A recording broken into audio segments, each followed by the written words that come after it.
Welcome everyone, ready to discover the zen of writing AsciiDoc. So we'll get right into it. Get ready for another thrilling episode of our Documentation Chronicles Pencraft drama. Tech writing against Word. It's man versus machine. Old Doc Writer, author of 3 books on Java and captain of the tech tutorial team, is tasked to produce another demystifying masterpiece.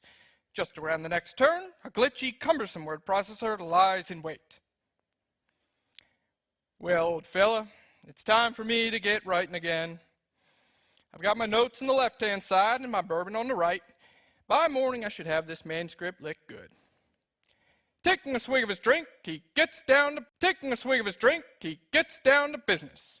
But before our prolific hero can make it through the headline, the word processor begins foiling his plans. Like Goldilocks, it seems old Doc is trying to find a zoom level that feels just right. Enough to see the big picture, but not so much that he has to squint. Let's see how it goes. At last, he seems to have found a setting that works for him. With a better view, he's not happy about the look of the headline, though. It's those darn smart quotes. If he could only locate the hidden switch that activates their intelligence. Aha, this is a tricky road you don't want to venture down. And he's found it. Oh no! It looks like he's fallen trapped to the font selector. That's going to come back to bite him later.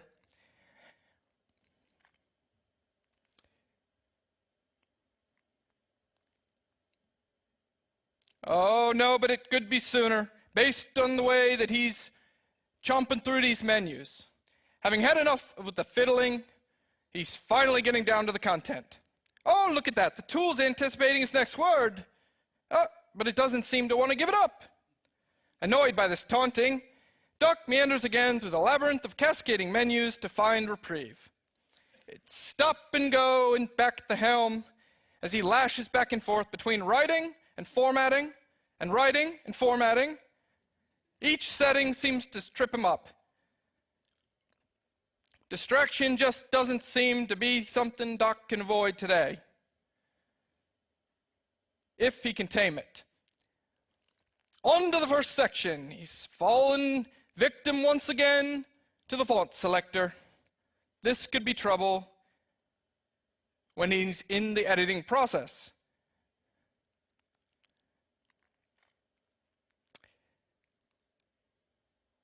And there he goes. But we're back to more peril because the hits just keep on coming. If it's not one thing, it's another. Doc is trying to, once again, play with formatting.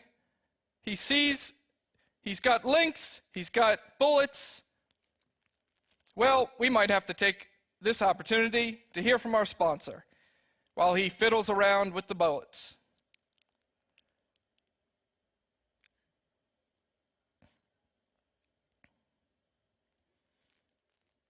And we're back, but only to more peril. The hits just keep on coming. Doc is trying to make a warning to his reader. But perhaps he's the one that needs to be warned here. The sun's going to be up before he completes this page. And now he's facing the Herculean task of dealing with indexes, source code, and various other fields and tables that have to go into the document. It's back into the labyrinth of menus and dialogues and windows he goes. This could take days. It's just not looking good for old Doc Writer. Can this project be saved for him? Well, we tell you fear not, because we may have a solution.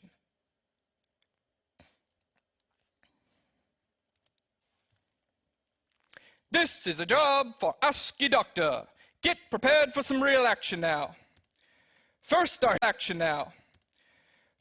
hero kicks his word processor to the curb, and he calls up his good old-fashioned text editor. Here comes the headline again. Now followed by the byline.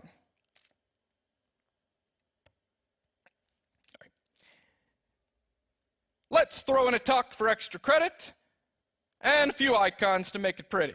By golly, look at him go. Without distraction in his way, he's sailing on the inline markup like a true pro. There are no bandits laying around and waiting in these corners. Hold on. He's got the section and he's coming up on that first list. What's it going to be? Ah, no problem there. He just pastes it. He cuts right through it like a knife through warm butter. And how about that warning? Well, perhaps he's warning his former self because he screws through it. The source code, no problem there, pasting it right in. Incredible. But wait, what's this? He's annotating the code. That's surely going to add some utility.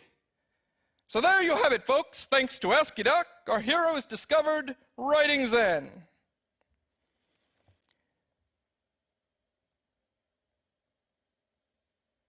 Oh, ladies and gentlemen, let me give you a little inside information. These office suites are raking you and your content over the coals. You got tools the size of cathedrals that work on opposition of getting anything written down. Then you stuff these binary balls of content into email and infest the web with them like mutating virus. Portable content? Ha! The next generation's right around the corner, folks. They're carrying around their computers in their back pocket. Who's keeping an eye on the portability? It's an adaptive world out there, and it's happening faster and faster, and coming faster and changing every day. New resolutions, new devices. It's time for your content to adapt or die. Word and PowerPoint are relics of the past. You gotta look into the future, ladies and gentlemen. Lightweight markup languages are in it. Give me some AsciiDoc. Hoo-ha! AsciiDoc, what is this? This AsciiDoc you speak of, is this AsciiAlt? I used to do alt in my time. No, I see. It is doc, AsciiDoc, documentation. Indeed, AsciiDoc is lightweight markup and a publishing toolchain. But in the end, it's just text. TextMate. Text, how sublime. And then you might wonder what's happening to that aging Python that from 10 years ago brought this into the world. Well, I have news for you. AsciiDoctor is the solution of a modern time. It's an open source implementation of AsciiDoc in Ruby. And we'll learn not just Ruby, quite a bit more. So the idea is we have an AsciiDoc processor, we have an AsciiDoc document, we put the document through the processor, and voila, out comes HTML. So let's do a little comparison of the syntax. As we saw before, as DocWriter was cranking out the AsciiDoc, we see that there's some decorations around certain things, but for the most part, it's just plain text. It looks like code, it acts like code, it can be checked in the source code.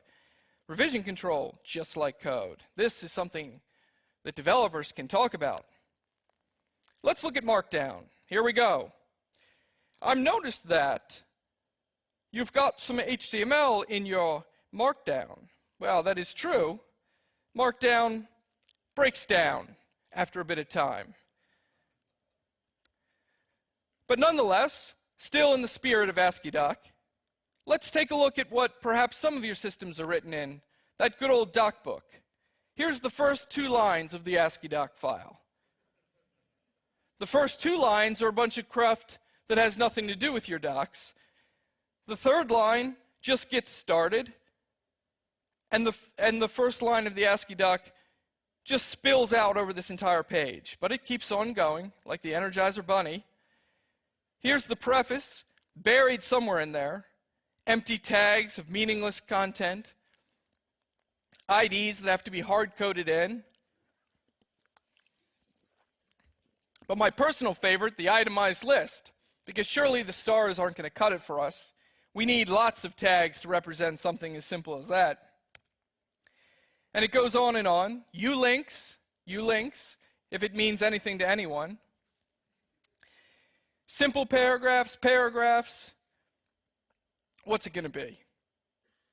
And how about that program listing? The coveted part of our technical writing. The most important thing that we keep close to our hearts, buried in C data. Remember that AsciiDoc? Writing in DocBook is just inhumane, folks. So we're writing in AsciiDoc, how do we see the big picture?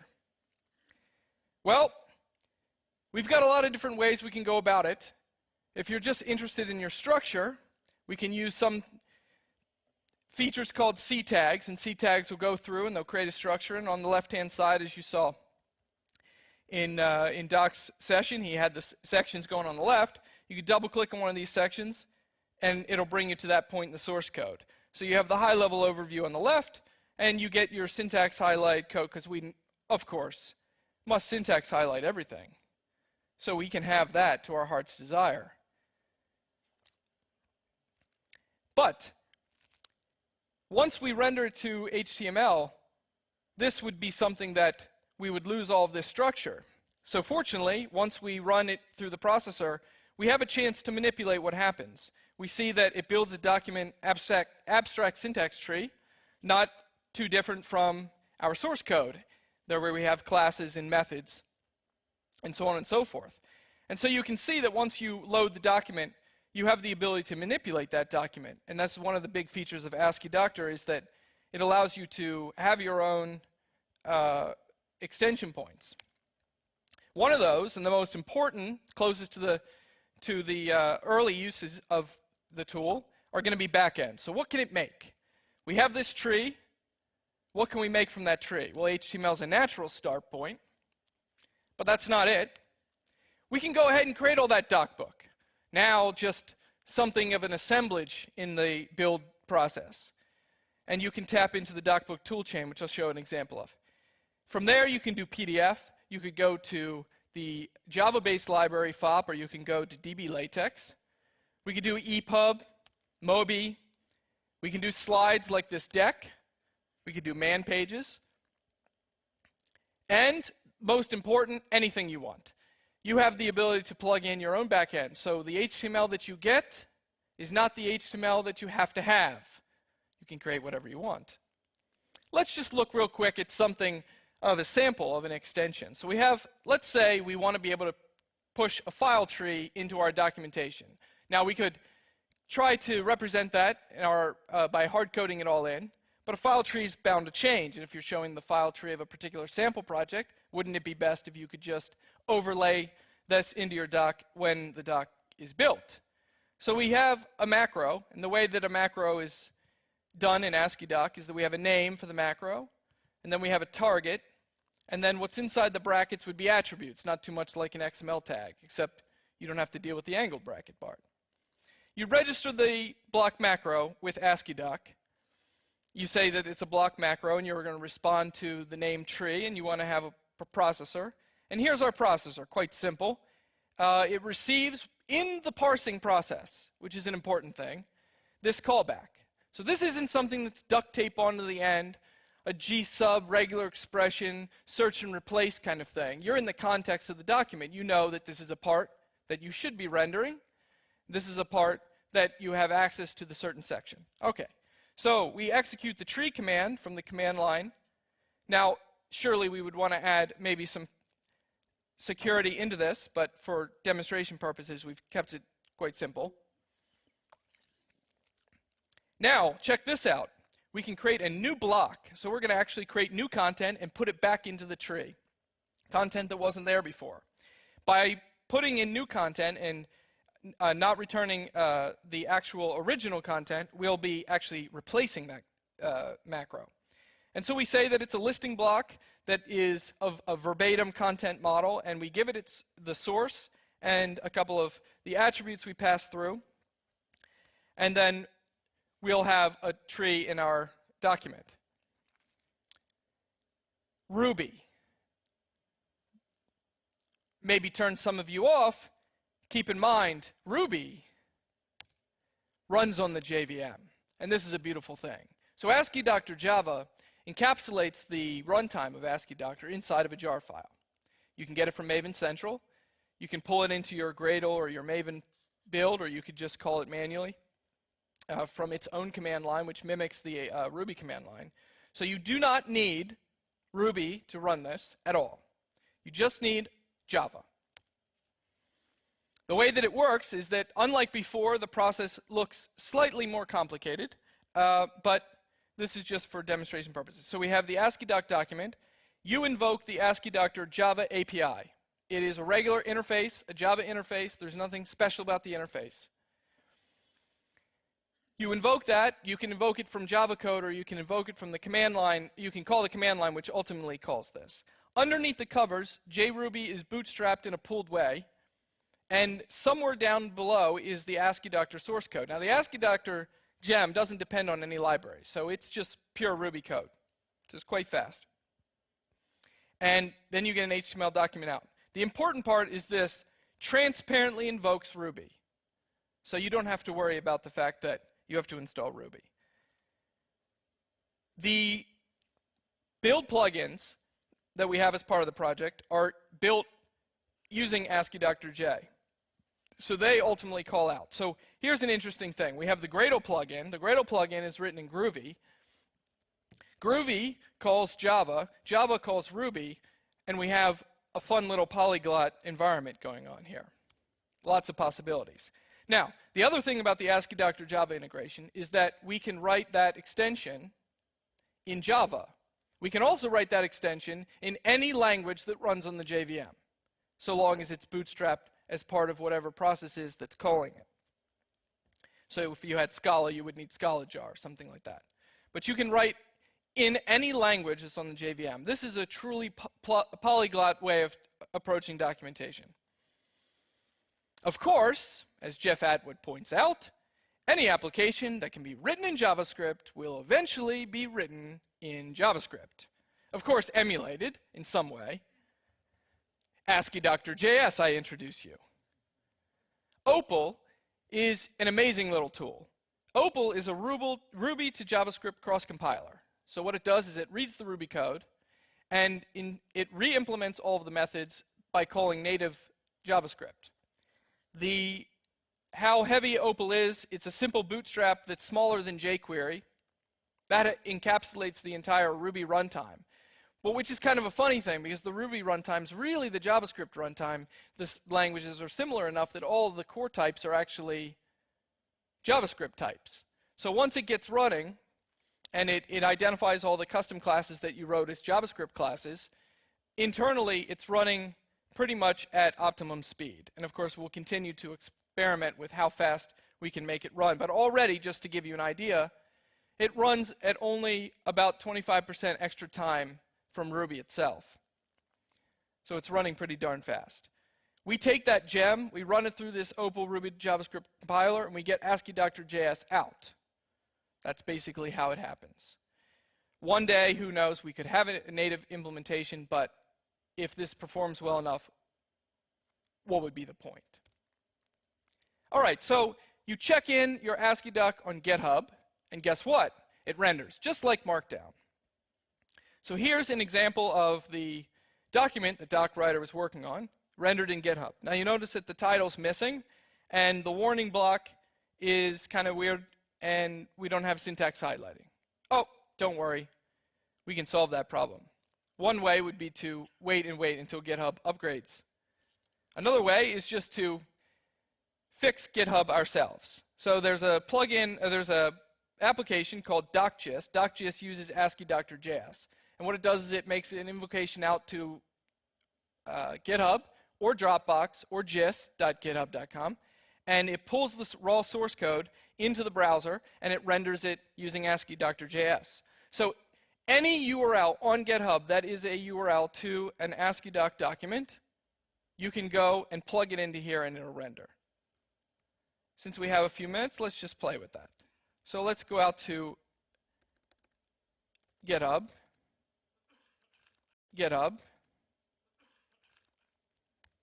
and we'll go to the AsciiDoctor project. Since I know this is, let's bump that up because that's small. Okay? And we have the README. Okay, and the README's looking okay, but it's still pretty bland. Not a lot of colors, maybe a little bit hard to read. So we click on raw. Oh, no, we don't have to click on raw, I'm sorry. You can use just the original URL. So you grab this URL, and then you go to DocGist. And right over here in the upper right-hand corner is where we paste in our URL, and there you go. Now it's rendered exactly what's on GitHub, except it's using AsciiDoctor.js. Now, at the moment, this is AsciiDoctor a couple versions back. We're currently compiling the latest version. So as soon as we do, every feature, it'll be feature parity with the releases of AsciiDoctor. Okay, and you can see it looks quite reasonable. And we get, well, I didn't, let's see, syntax highlighting somewhere in here. Now, I don't think for this example I have syntax highlighting. But anyway, syntax highlighting will activate. Okay, so moving on. Now, having to paste the URL maybe slows you down a bit. So we have another way to do this. There are AsciiDoctor.js live preview browser extensions for both Chrome and Firefox. So here's an example of that same document rendered there. Let's go and play with it.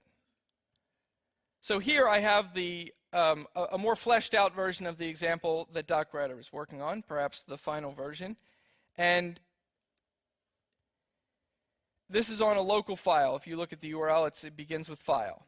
So I have this extension installed, which I can get from the Chrome store.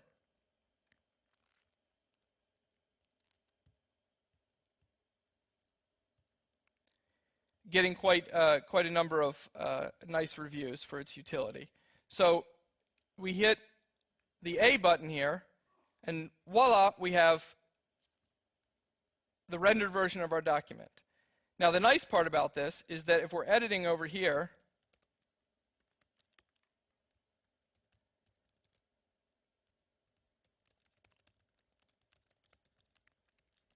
and we save it, we can see that it's updating live. So if I have a monitor over here and I'm editing here, I can just look over here and see how my document's rendering while I'm writing. So we have a nice live preview. And we'll continue to push for other ways to do live preview. Let's talk about Unicode, AsciiDoc. Is this only US ASCII? Do I have to limit myself to those characters? Well, you could, because there are ways to represent all of those characters using HTML or XML character references. But who wants to do that? We live in a world of Unicode. Let's have a symbol party.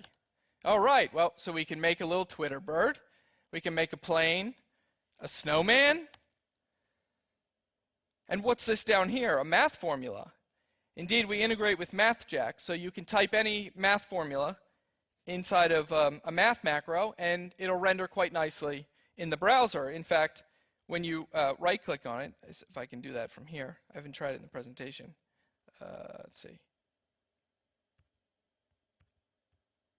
The presentation's disabling the right-click. But anyway, if you do that, you can see the source of the math equation.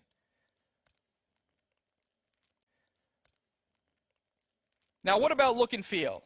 So one of the negatives of the original AsciiDoc was that there wasn't a lot of time spent on the styles. AsciiDoctor took a much different approach. So we have lots of different themes to choose from and a style sheet factory in which you can bake out more themes. So on the upper left-hand corner, we have the default theme. On the right-hand side, we have a theme in the style of the React project. In the lower left-hand corner, maybe you recognize this to be an O'Reilly book. And then in the lower right-hand corner, and then the left-hand corner, you might recognize that to be GitHub help. So that's just one aspect of the style sheets. But of course, we live in a world where we have to have portable content. So what happens if we resize our window down and emulate being on a phone? These styles are responsive. So we can see that it keeps it all in line here. And if we have the table of contents, so over here, you can actually say, I want a table of contents. It'll spit you out one. But if we got small,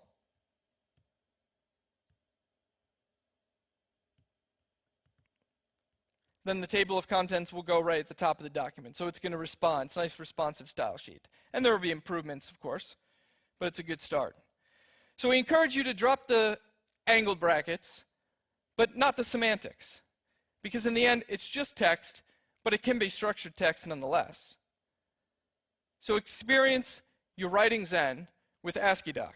And so, we wish you the best of luck finding your writing zen with AsciiDoc. Thank you for coming, and have a good night. Enjoy the beer.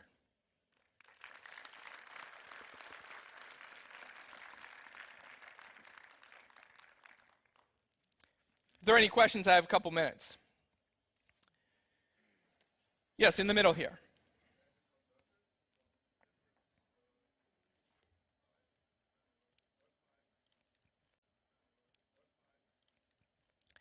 That's a good question. Are there any converters to get to AsciiDoc? I've been working on several of them. So we have one really nice piece of news in that if you're in DocBook, Rob Winch from the Spring project, the Spring security lead, has been converting the Spring documentation over to AsciiDoc, and he wrote a converter from DocBook to AsciiDoc that worked quite well. There are a couple of other ones out there, but I like that one because it's most recently written, and that was a pretty darn big document.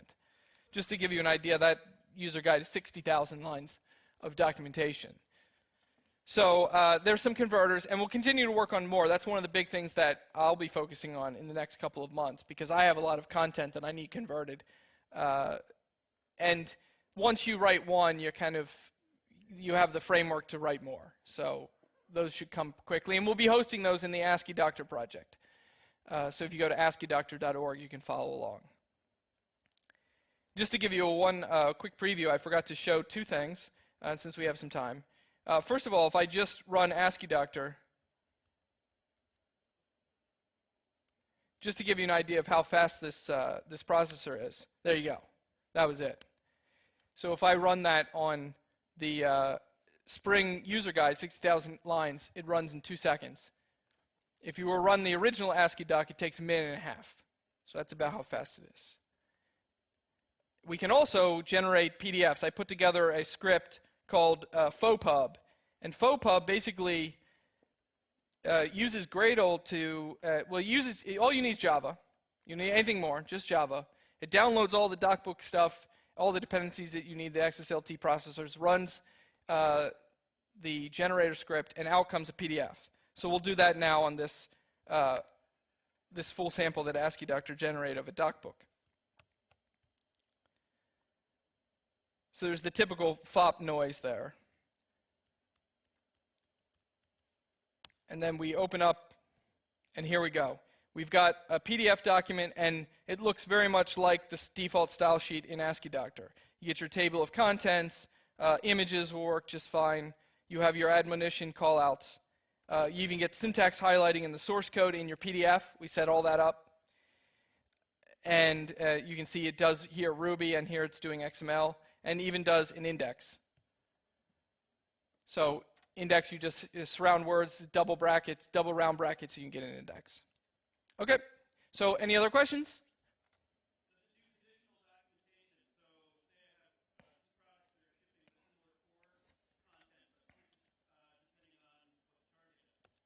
Absolutely. So there are, there's a preprocessor built into it. Preprocessor can do it can do conditionals, and it can do include. So you can combine documents this way prior to it processing it. You can see here I'm using an if-def. That's one of the examples. And so this is the condition, and then this is, does this attribute exist? And so attributes are kind of how you key value pairs, or how you control these types of things. So that's one way you can approach the problem. Another way to approach the problem is to write an extension and write a tree processor, because the tree processor will run once the document's been parsed to an AST, and so then you can write any programming code to walk through the document and rip out nodes or put nodes back in. So that's how you can either do some massaging of the content, or you can mesh together multiple documents that way. So there's lots of different options for doing. And that's one of the things we continue to explore here, is that it's not just one document. We're talking about a whole family of documents that are going to come together and create the documentation for you. So other questions? All right, well, thank you very much for coming. Check it out. I'll be here all week, and there's a talk on, I think it's Thursday or Friday, there's another talk on AsciiDoctor, which you'll see the Gradle plugin in action. Thanks a lot for coming.